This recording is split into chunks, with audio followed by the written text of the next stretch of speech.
Hello friends, in the video series of computer graphics, in this particular video we will be talking about the concept of rotation. पिछले video में हमने transformation के बारे में समझा था और उसके बाद हमने ट्रांसलेशन का कॉन्सेप्ट अच्छे से सीखा था।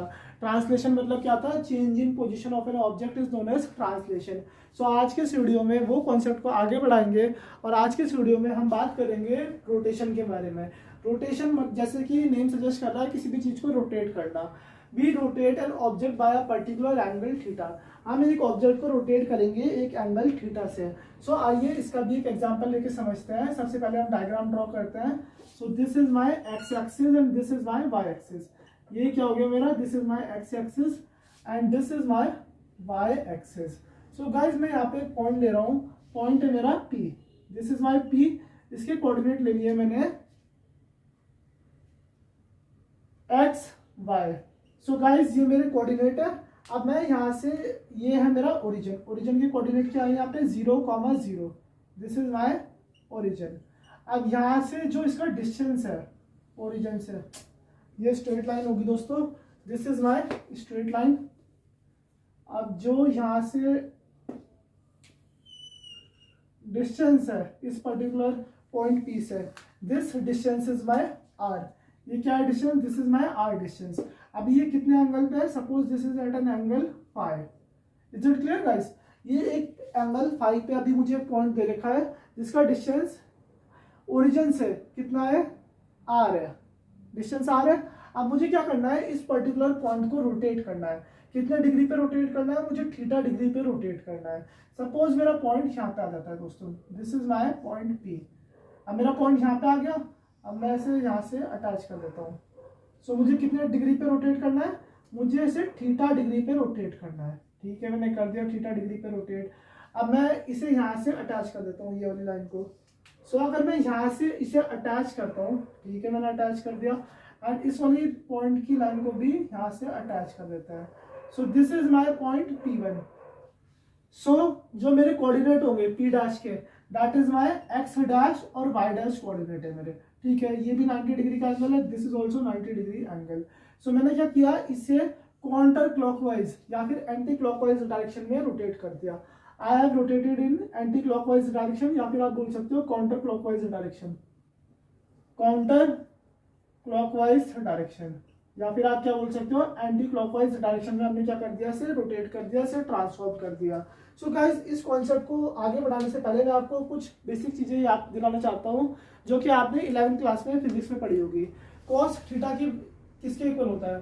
Cos theta equal to base upon hypotenuse. Base upon hypotenuse के इक्वल होता है। अब यहाँ पे बेस क्या है? ये क्या है मेरा? This distance is my x. ये क्या है? एक्स डिस्टेंस है। एंड ये वाला क्या है? This is my Y distance. Is it clear? This is my Y distance. अगर मैं यहाँ पे cos फाई की वैल्यू निकालना चाहूँ, सो cos फाई किसके इक्वल होगा? Base upon hypotenuse. So base क्या है यहाँ पे? x है। ठीक है, बेस क्या है? x है। हाइपोटेन्यूज क्या है यहाँ पे? r है। Is it clear? हाइपोटेन्यूज क्या है यहाँ पे? r है। सो x की वैल्यू क्या आएगी? x equal to r cos phi. And अगर मैं y की वैल्यू निकालना चाहूंगा, सो मैं यहाँ पे लिख देता हूँ साइन फाई इक्वल टू क्या होता है? P upon H. परपेंडिकुलर क्या है यहाँ पे? परपेंडिकुलर इज माय y और हाइपोटेन्यूज क्या है मेरी? r। सो साइन फाई ये, तो y की वैल्यू क्या आएगी? y की वैल्यू आएगी मेरी r sine phi. So guys ये बेसिक चीजें तो आपने 11th या फिर 12th क्लास में पढ़ी होगी। ये मैं ज़्यादा डिटेल में नहीं जा रहा हूँ, मैं आपको सिर्फ निकालना सिखा रहा था कि x एंड y की वैल्यू क्या आएगी यहाँ पे? x will be equal to r cos phi, जो इसके कोऑर्डिनेट को रिजोल्व करते हैं। ये सारी चीजें हमने 11th क्लास में देखी थी।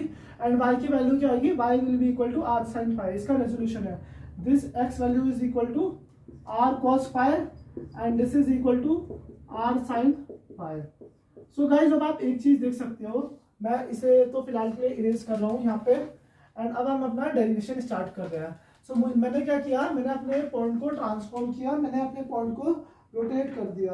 सो अगर मैं x डैश के कोऑर्डिनेट निकालना चाहूंगा, x डैश के कोऑर्डिनेट कैसे आएंगे?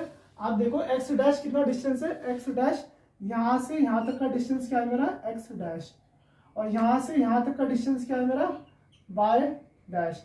अब इसी तरीके से मैं इसके कॉन्सेप्ट निकालता हूँ। यहाँ पे देखो आप मेरी, अगर मैं यहाँ पे फॉर्मूला लगा दूँ cos theta plus five, cos theta plus five क्यों कर रहा हूँ, because this is my complete angle.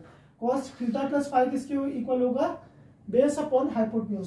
So base क्या है यहाँ पे एक्स डैश है, और हाइपोटेन्यूज क्या है यहाँ पे मेरी, दिस इज ऑल्सो आर। ये क्या है मेरी आर है, क्योंकि मैंने अपने यहाँ से यहाँ तक का डिस्टेंस चेंज नहीं किया, बस उसे रोटेट कर दिया एक पर्टिकुलर पॉइंट को। So base upon hypotenuse. So x dash की वैल्यू क्या आ जाएगी, एक्स डैश की वैल्यू आ जाएगी r multiply by cos theta plus five. अब आपने कॉस ए प्लस बी का फॉर्मूला पढ़ा होगा। कॉस ए प्लस बी का क्या फॉर्मूला होता है, cos A cos B minus sine A sine B. Is it clear? So this is my formula. अगर मैं इसे आगे सिंप्लीफाई कर देता हूं तो R cos theta into cos phi minus are sine theta into sine phi. अब दोस्तों आप एक चीज नोटिस करो, what is are cos five. Are cos phi क्या है, अगर मैं आपको इसे एक साथ लिख के दिखाऊं तो इसे r cos five multiply by cos theta और minus are sine five multiply by sine theta. So what is are cos five, are cos five किसके इक्वल है, एक्स के इक्वल है। This is equal to x cos theta minus are sine five किसके equal है, y के equal है, minus Y sine theta. So मेरे x dash के कोऑर्डिनेट के आगे, एक्स डैश के कोऑर्डिनेट आगे मेरे x cos theta minus Y sine theta. अब इसी के तहत मैं साइन को यूज करके भी वाई के कोऑर्डिनेट निकाल सकता हूँ। कैसे निकालूंगा, देखो आप, साइन अगर मैं थीटा प्लस फाइव की वैल्यू निकालूंगा, सो इसे मैं अगर रिजोल्व करूंगा तो क्या आएगा, मैं पी डैश पॉइंट की बात कर रहा हूँ। So sine theta plus phi will be equal to P upon H, perpendicular upon hypotenuse. So what is perpendicular value, perpendicular value is my Y dash, और हाइपोटेन्यूज की क्या वैल्यू है, R. Is it clear guys? So Y dash will be equal to sine theta plus phi multiply by R. अब आप इसे resolve करो, मैं यहाँ पे लिख रहा हूँ इसे रिजोल्व करके। So Y dash will be equal to r, sine a plus b का फॉर्मूला क्या होता है, साइन ए प्लस बी का फॉर्मूला होता है sine a into cos b plus cos a into sine b. यही फॉर्मूला होता है ना दोस्तों, आपने 11th क्लास में पढ़ा होगा डिटेल में। सो अब मैं क्या कर रहा हूँ, अब मैं इसे आगे सिंप्लीफाई कर रहा हूँ। सो मैं इसे लिख रहा हूँ r cos five multiply by sine theta plus r sine five multiply by cos theta. अब देखो दोस्तों, आर कॉस फाइव की वैल्यू पता है मुझे, r cos five is my x.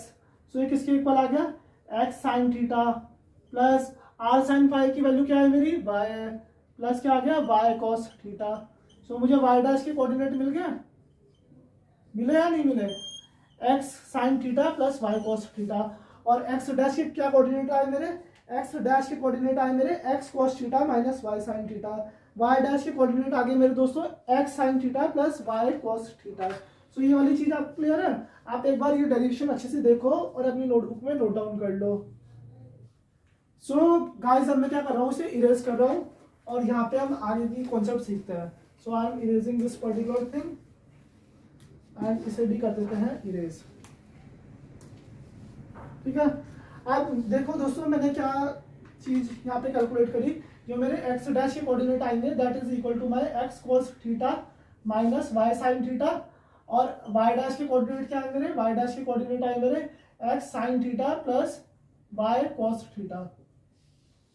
सो अब हम क्या करते हैं, अब हम इसकी मैट्रिक्स रिप्रेजेंटेशन भी देख लेते हैं। Matrix representation is also an important concept. So अगर मुझे ये इसे मैट्रिक्स में रिप्रेजेंट करना है, मैट्रिक्स रिप्रेजेंटेशन क्या होगी दोस्तों इसकी, कैसे करेंगे मैट्रिक्स रिप्रेजेंटेशन। सो अगर मैं आपको इसे लिख के दिखाऊंगा, सो अगर मेरा पी डैश पॉइंट मुझे निकालना है, P dash point will be equal to R multiply by P. यहाँ पे आर क्या है, R is my rotation matrix, R क्या है मेरा, रोटेशन मैट्रिक्स है। सो आइए इसे मैट्रिक्स रिप्रेजेंटेशन फॉर्म में लिखते हैं। सो पी डैश के कोऑर्डिनेट क्या है मेरे, x dash y dash.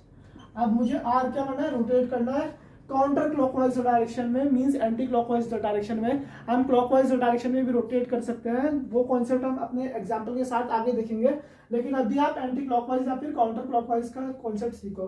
So what is my rotation matrix? Rotation matrix होगा दोस्तों मेरा cos theta minus sine theta, ये माइनस इसके साथ है साइन थीटा के साथ, मल्टी यहाँ पे आएगा sine theta and again here it will be cos theta. Is it clear guys? यहाँ पे क्या आएगा cos theta multiply by X Y. अब दोस्तों आप एक चीज देखो, this is my matrix representation form.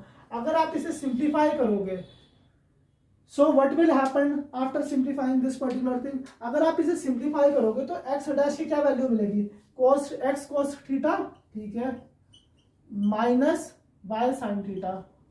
और अगर यहां से आप वाई डैश की वैल्यू निकालोगे, वाई डैश की वैल्यू क्या आएगी? X sine theta plus Y cos theta. अब आप देखो ये दोनों वैल्यू सेम है, so this is nothing but इन दोनों का मतलब एक ही चीज है, ये मैट्रिक्स की फॉर्म में मैंने रिप्रेजेंट किया हुआ and this is represented in the normal form. So आप मैट्रिक्स रिप्रेजेंटेशन की फॉर्म भी नोट डाउन कर लो, क्योंकि इसी फॉर्म से आपको अपनी यूनिवर्सिटी एग्जाम में क्वेश्चन सॉल्व करने पड़ेंगे। सो गाइस एक काम करते हैं, आप कुछ एग्जांपल लेते हैं और इस वाले कॉन्सेप्ट को अच्छे से समझते हैं। मुझे उम्मीद है आपको ये पर्टिकुलर डेरिवेशन, ये सारी चीजें अच्छे से समझ आ गई होगी। अगर आपको कोई भी डाउट है अभी तक इस स्टेप में, आप अपना डाउट नीचे पूछ सकते हो मेरे से। और जब भी आप डाउट पूछोगे तो आप एक चीज मेंशन कर देना कि टाइम स्पेन क्या है, ताकि मुझे आसानी से पता लग जाए कि आपको किस मूवमेंट पे एक्चुअली डाउट आया है। ठीक है गाइज? सो अब मैं आपके साथ कुछ क्वेश्चंस लेके आता हूँ। सो देखो, सो फ्रेंड्स अब मेरे पास एक अच्छा सा क्वेश्चन है। क्वेश्चन क्या कह रहा है मुझे? A point P is rotated in counter clockwise direction. Counter clockwise direction means anti clockwise direction by the angle of 45 degree. So angle दे रखा मुझे, एंगल कितना दे रखा? 45 डिग्री दे रखा। So ultimately what is my angle? Angle की value दे रखी मुझे 45 degree. Angle equal to theta equal to 45 degree. Find the rotation matrix R and the resulting point. मुझे क्या बताना है? रोटेशन मैट्रिक्स बताना है एंड उसके रिजल्टिंग पॉइंट बताने हैं। सो गाइज यहाँ पे मैंने पॉइंट P के बारे में तो आपको बताया नहीं। सपोज करते हैं हम पॉइंट P के कोऑर्डिनेट लेते हैं 4,3। सो P के कोऑर्डिनेट क्या है? यहाँ पे P के कोऑर्डिनेट दे रखे मुझे 4,3। अब मैंने आपको एक चीज बताई थी कि P dash equal to R P, P dash equal to R P, ये मैंने आपको मैट्रिक्स रिप्रेजेंटेशन में बताया था अभी कुछ क्षण पहले। सो R is my rotation matrix and P क्या है? यहाँ पे P मेरे पुराने पॉइंट्स है and P dash R my new points और न्यू कोऑर्डिनेट्स। सो हमने क्या फॉर्म पढ़ी थी? हमने पढ़ी थी x dash y dash equal to cos theta minus sine theta and cos theta. यहाँ पे क्या था? यहाँ पे था एक्स वाई। आप सिंपल अप्रोच से भी सॉल्व कर सकते हो इसे। सो गाइस एक्स वाई की वैल्यू क्या दे रखी? एक्स से मेरा 4 एंड वाई है मेरा 3। सो आइए सॉल्व करते हैं। क्वेश्चन बहुत आसान है दोस्तों। यहाँ पे cos 45 माइनस साइन 45, यहाँ पे क्या देगा? साइन 45 और cos 45, और यहाँ पे क्या आएगा मेरा? x एंड y की वैल्यू क्या है? x से मेरा 4 एंड y मेरा 3। ठीक है, आपको वैल्यू सोल्व करनी है, वैल्यू पुट करके इसे सब्स्टिट्यूट करना है। cos 45 कितना होता है? 1/√2 माइनस साइन 45 कितना होता है? 1/√2 माइनस का साइन 45 कितना होता है? 1/√2 cos 45 कितना होता है? 1/√2। अब आप इसे मल्टीप्लाई कर दो 4/3 के साथ। बहुत आसान कॉन्सेप्ट है, 4 एंड 3 के साथ दोस्तों, नॉट 4/3। ये क्या है? 4 एंड 3। ठीक है, इतनी चीजें तो आपको पता ही होगी। अब आप इसे मल्टीप्लाई करो, मल्टीप्लाई करके क्या आंसर आएगा? It will be equal to 4/√2 plus minus ये क्या है? 4/√2 माइनस 1/√2 इंटू 3। तो क्या आ जाएगा? Minus 1/√2 into 3। सो मैं डायरेक्टली यहाँ पे लिख रहा हूँ माइनस 3/√2, और यहाँ पे अगर आप इसे मल्टीप्लाई करोगे तो क्या आएगा? 4/√2 plus 3/√2। So these are my coordinates. ये क्या आ गए मेरे? एक्स डैश और वाई डैश कोऑर्डिनेट आ गए। So what is this? This is my answer. Is it clear guys? So इस मैट्रिक्स के डायमेंशन कितनी है? इसकी डायमेंशन है मेरी 2x1। यहाँ पे क्या है? यहाँ पे मेरे 2 रोज है एंड एक सिंगल कॉलम है। सो जो मेरे न्यू डायमेंशन आए एक्स डैश की वैल्यू क्या आई मेरी? 4 माइनस 3√2। 4 माइनस 3√2 का मतलब क्या है? 1/√2। वाई डैश की वैल्यू कितनी आई? वाई डैश की वैल्यू आई 4 प्लस 3। 4 प्लस 3 कितना हो गया? 7 7/√3। सो मेरा यहाँ पे आर मैट्रिक्स आपको बताइए, this is my rotation matrix and मैंने अपने पॉइंट्स भी निकाल दिए, रिजल्टिंग पॉइंट्स। सो रिजल्टिंग पॉइंट्स आए मेरे 1/√2 एंड 7/√3, 1/√2 एंड 7/√3। सो रोटेशन करने के बाद मुझे ये पर्टिकुलर पॉइंट्स मिलेंगे। So is it clear guys?